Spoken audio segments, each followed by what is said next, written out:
My name is Alan Lightman. I'm a scientist and a writer.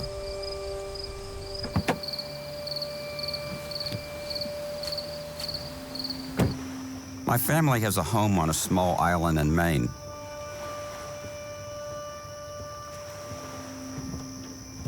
The island has no roads or bridges, and there's no ferry service. One summer night, in the wee hours, I was coming back to the island in my boat.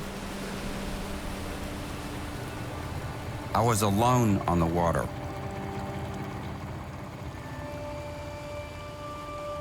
I was captivated by the quiet and the stars overhead.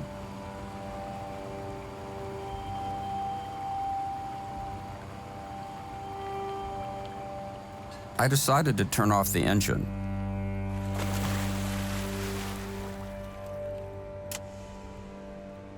I lay down in the boat and looked up.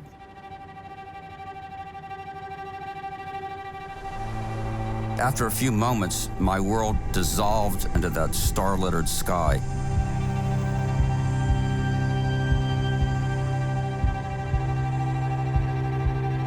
The boat disappeared, my body disappeared, and I found myself falling into infinity.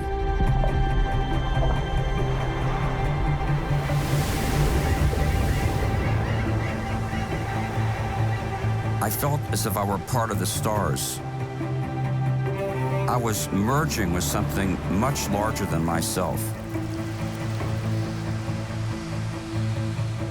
And the vast expanse of time, extending from the far distant past, long before I was born, and then into the far distant future, long after I'll be gone, seemed compressed to a dot. What was happening to me? As a scientist, I used to think that everything could be reduced to numbers. But at that moment in the boat, I believe you could have hooked up every neuron in my brain to a giant computer, and all of that data wouldn't have come close to explaining my experience.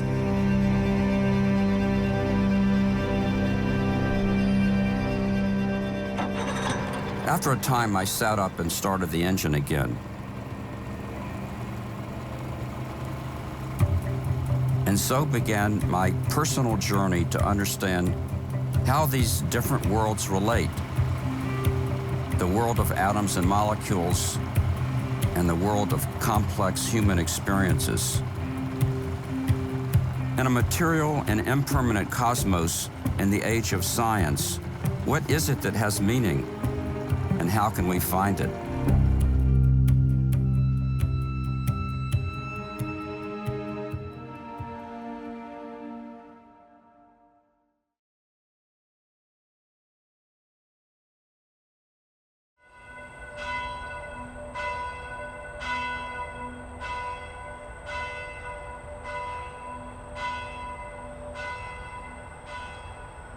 Everything in the universe is impermanent and passes away. Even the stars eventually burn out and turn into cold embers floating in space. But we human beings have always longed for permanence.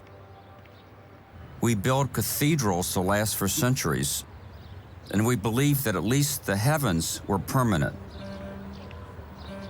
The person who dispelled that belief was the Italian mathematician and physicist Galileo Galilei. I'm in Florence, Italy, where he lived most of his life.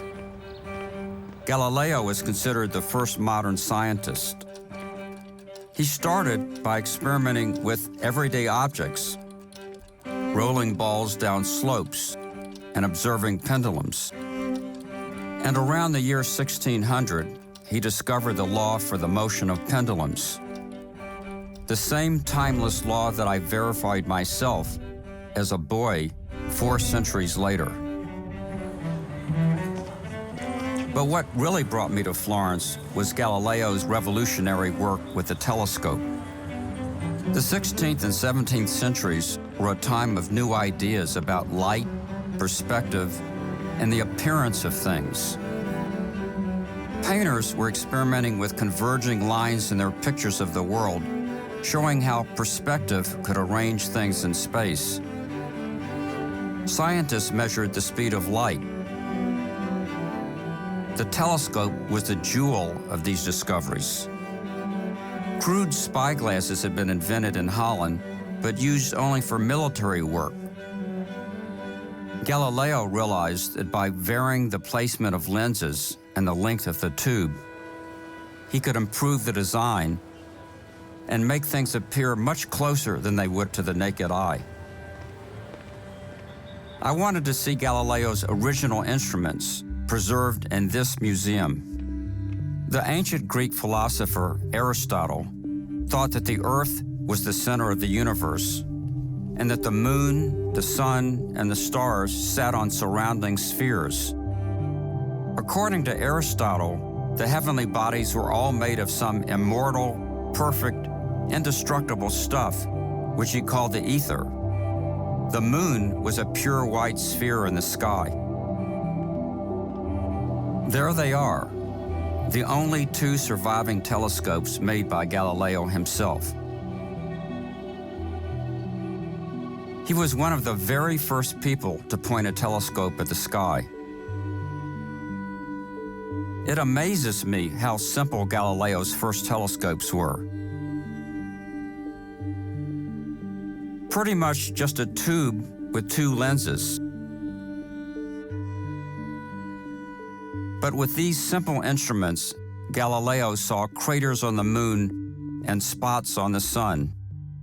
He forever changed our conception of the heavens and our understanding of where we humans fit in the universe. Galileo first published his observations in Sidereus Nuncius, which means the starry messenger. Paolo, I've been told that this is an exact replica of Galileo's telescope. It is a beautiful object. It's a beautiful object. If I look out of this telescope, the field of view, or the amount that I can see, is very small. It's like holding a dime at arm's length. Yeah. Was that a problem for Galileo? It was a big problem, because you can imagine, you see on the Sidereus Nuncius this drawing of the full moon, but he couldn't ever see through the lenses of the telescope the full moon. He could see 1/3 of the moon at a time. So can you imagine the mechanics of drawing these pictures? I mean, you had to look at, try to memorize what he saw, go to the piece of paper, and trying to create in a disk 1/3. And then you go back again and try to focus on the second third and going back. So such a terribly difficult thing. Why do you think that the starry messenger, the Sidereus Nuncius, today is not given the same respect as, say, Darwin's Origin of the Species? Sure. Or Newton's Principia? The Sidereus has a different organization. It's just a kind of report of experiments. Moreover, the Sidereus Nuncius has been written in less than 2 weeks. And we are scholars, and we know that writing a book in 2 weeks is quite a challenge, especially a crucial book like this one. And this was, of course, under the pressure of the fear of being anticipated by others and might have discovered the same things or more things than he could. So he had to be as fast as possible in spreading the news.